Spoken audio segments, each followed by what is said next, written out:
সময়ের সাথে সাথে বিজ্ঞান এগিয়ে যাচ্ছে দুর্বার গতিতে। প্রকৃতি থেকে মহাকাশ, চিকিৎসা বিজ্ঞান থেকে বিলুপ্ত প্রাণীবিদ্যা, সবখানেই অভাবনীয় সব নতুন উদ্ভাবন মুগ্ধ করছে বিশ্বকে, খুলে দিচ্ছে নতুন সম্ভাবনার দুয়ার। এই বছর বিজ্ঞানের 5টি নতুন উদ্ভাবনের খবর জানাচ্ছেন ইমতিয়াজ আলম। বিশ্বের রেইন ফরেস্টগুলোকে বলা হয়ে থাকে পৃথিবীর ফুসফুস। পৃথিবীতে ছড়িয়ে ছিটিয়ে থাকা বনভূমি কোটি কোটি টন কার্বন শোষণ করে আমাদের বায়ুমণ্ডল থেকে। জলবায়ু পরিবর্তনের ক্ষতিকর প্রভাব মোকাবিলায় যা গুরুত্বপূর্ণ ভূমিকা রাখে। তবে 1.5 ট্রিলিয়নেরও বেশি গাছ পৃথিবীর ঠিক কতটা কার্বন শোষণ করে ও জমা করে রাখে তা সঠিকভাবে মাপা এতদিন সম্ভব হয়নি। গত 29 এপ্রিল মঙ্গলবার ইউরোপীয় মহাকাশ সংস্থা ইসা জানিয়েছে, গবেষকরা সফলভাবে একটি নতুন কৃত্রিম উপগ্রহ উৎক্ষেপণ করেছেন।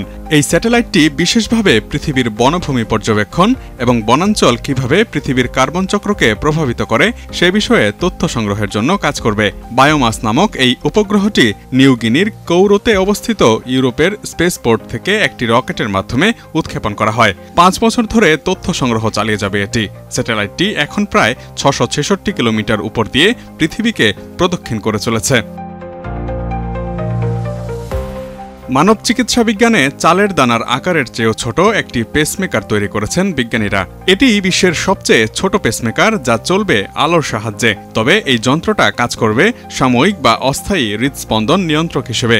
ডিভাইসটি সিরিঞ্জের মাধ্যমে অনায়াসে স্থাপন করা যাবে মানবদেহে। কাজ শেষে আবার দ্রবীভূত হয়ে যাবে স্বয়ংক্রিয়ভাবেই। গত 2 এপ্রিল নেচার জার্নালে প্রকাশিত একটি গবেষণাপত্রে এই চিকিৎসা পদ্ধতির কথা প্রকাশিত হয়েছে। বিশ্বের ক্ষুদ্রতম এই পেসমেকারটি তৈরি করেছেন যুক্তরাষ্ট্রের নর্থ ওয়েস্টার্ন ইউনিভার্সিটির একদল বিজ্ঞানী। এই পেসমেকার লম্বায় মাত্র 3.5 মিলিমিটার, চওড়ায় 1.8 মিলিমিটার এবং পুরুত্বে প্রায় 1 মিলিমিটার। যদিও মানুষের দেহে এর পরীক্ষা শুরু হতে এখনও কয়েক বছর সময় বাকি। RICL TMX, যুগের পর যুগ স্থাপনা থাকে মজবুত। ব্রাজিলের বিজ্ঞানীরা সম্প্রতি এ পর্যন্ত আবিষ্কৃত সবচেয়ে প্রাচীন পিঁপড়ার জীবাশ্ম খুঁজে পেয়েছেন।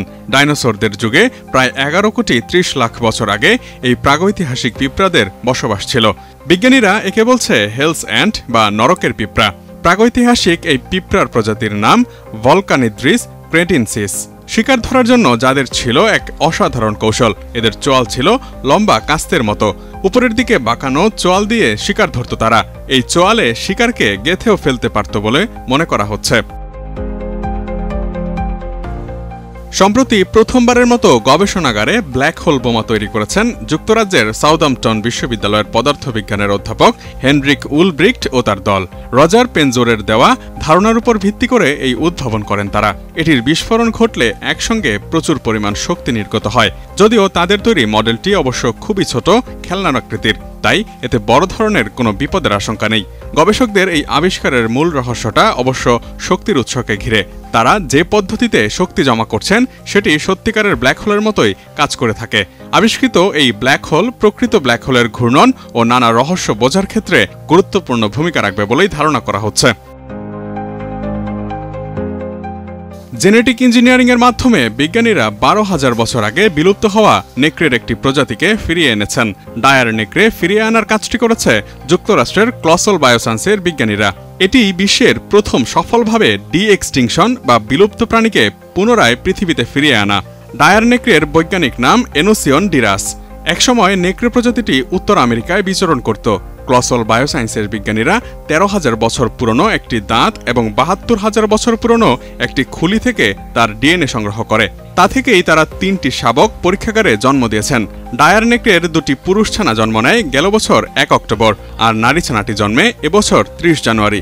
তবে ডায়ার উলফের শাবকগুলোর আচরণ অন্যান্য নেকড়ে প্রজাতির থেকে বেশ আলাদা।